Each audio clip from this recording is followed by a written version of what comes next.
can't stand you. Win again. Just gonna be quietly there, yeah, mate? You want to interrupt or anything? Sweet. God, it must be getting old seeing me this often. Hey. So a little while ago, I was watching a BuzzFeed video. Shut up, we all do it. And there was this fact in it that was amazing, but also possibly very unrealistic. So I was like, oh, I'll just put a little note in my phone of that. I can research it later. Sorted. Obviously, immediately, I completely forgot. Of course, a few weeks later, I rediscovered this little gem with no context whatsoever, alone in the wilderness on my phone. 1/5000 anus babes. Very interesting fact. Thank you very much, Kim. You're welcome, internet. The multitude of things that could and does not mean is impressive. What it actually stood for was that 1 in 5,000 babies is born without an anus and has to have it, like, medically created. What? That's a lot. I've yet to research whether or not that's true, and whether it's misleading in that actually there is already an existing anal sphincter, or... Good to see you all again, by the way. Anal sphincters and all.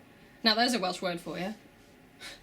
It's not going to be. I got several emails recently that I would like to share with you. Dear friend, I am barrister Jerome Lou. Now for me, this email has already made a tremendous start, because thanks to the mighty Boosh, whenever I see the name Jerome, I hear... Once upon another time, there was a fox and he was called Jerome. So shout out to all the Jeromes out there. I want to inform you of my late client, Boris Nieuwenhuis.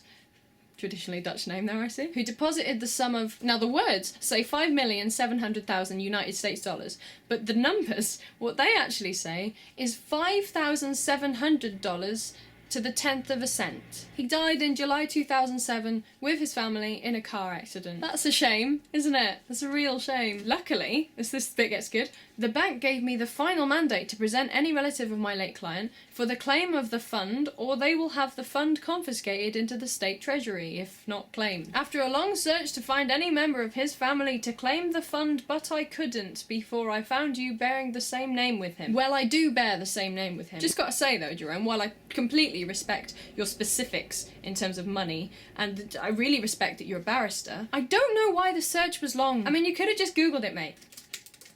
The first Nieuwenhuis to come up on Google is Kirk. Good old Kirk. From the Mets. I know all about this, obviously. I contacted you because you can perfectly fit in as his next of kin. Perfectly is a bit of an overstretch, surely. Please, I would like you to help me out so I can present you as the relative of my late client so we can claim the fund and share it. Share it? Whoa, whoa, whoa, Jerome. If you're willing to do the transaction, kingly contact me. Kingly? Contact me direct on my email, jeromelu1@hotmail.com. But he sent it from what looks like John Clampett. Those are different people, Jerome. So I will admit, I didn't get round to replying to him for quite a while, okay? A while later, another email comes through, subject, get back to me. Bit rude. From barrister George Ekui? Apologies, George. Hello. Did you receive the previous message that I sent to you regarding my late client deposit, Mr. Robert? Hi. Sorry.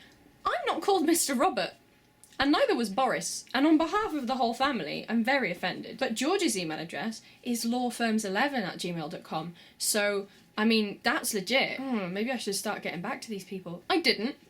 And then, I'm barrister Frank Khufu. I want to inform you of my late client, Boris Nieuwenhuis, who deposited the sum of 5.7 million in the bank here in Lomo, Togo. He died in July 2003 with his family. Weird. What are the chances? So I have a couple of theories. Either my relative, Boris Nieuwenhuis, died in 2003 with his family, but then he came back to life, had another family within the space of 4 years, and then they unfortunately all died again. And I'm just like, I don't want to take his money at this point, because he might come back, and I just feel like he's had such a hard time. He really deserves something to bring his spirits up. Maybe there were two Boris Nieuwenhuises, would make sense, traditional Dutch name, and they were both living in the same place, and then they just both happened to die in July of different years. I'm just concerned now, like, am I next? The bank gave me the final mandate to any of his relatives.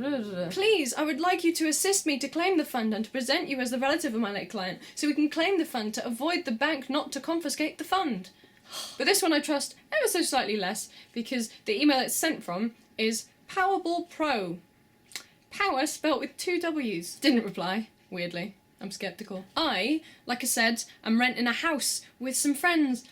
I say it and I don't like it, because money. I know it doesn't look it, but I've started the process recently of gradually packing up some stuff, chucking a load of stuff out and taking some stuff over to the new house. If you look at Mark Cornelius's wall, Gonna miss you, buddy. So I'm gonna take all of that down at some point. Quite a few of my group of friends aren't originally from Cardiff because they came to Cardiff for uni. So some of them because they're students, the rest of us just because it fits and is easier. We're all renting from the 1st of July to the following 1st of July. Of course, those non-students first get the joys of no student loan and paying council tax and stuff. But yeah, this meant that towards the end of the academic year, all of us were moving at the same time. But we don't have removal vans, we don't have cars, we don't have anything that would make it remotely easy. What we had was some skateboards, some longboards, a couple of shopping trolleys, and a couple of them trolleys that you like tip back on 2 wheels, and we made it work. As soon as I move in, you guys are going to be seeing a lot of my housemates and stuff, so you can meet them at some point in the future. They are Adam, Emma, and Alice. Emma and Alice are all moved in.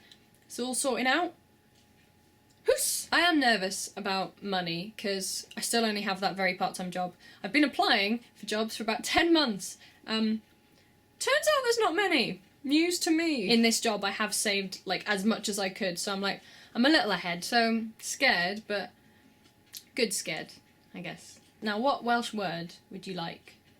Have you had house?